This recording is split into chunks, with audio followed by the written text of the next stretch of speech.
చూసారు కదా, ఇక్కడ 5 ఇంచ్ ఎక్స్ట్రా క్లాత్ తీసుకున్నాను. ఇది మన ఒరిజినల్ స్లీవ్. దీనికి 5 ఇంచెస్ ఇటువైపు 5 ఇంచెస్ ఇటువైపు ఎక్స్ట్రా పెట్టుకున్నాను.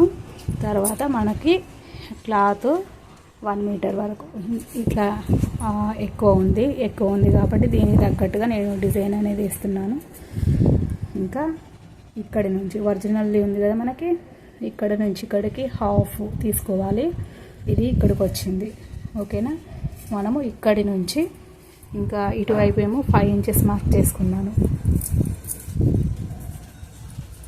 ఇక్కడ 5 ఇంచెస్ మార్క్ చేసుకున్నాను. ఇక్కడ 5 ఇంచెస్ మార్క్ చేసుకొని ఇక్కడి నుంచి కొంచెం షేప్ చేసుకుంటూ ఇందులో కలిపేసుకున్నాము. ఇప్పుడు దీన్ని కట్ చేసుకుందాం. కటింగ్ అయితే పూర్తయిందండి. లేటెస్ట్ పఫ్ స్లీవ్స్ కటింగ్ పూర్తయింది.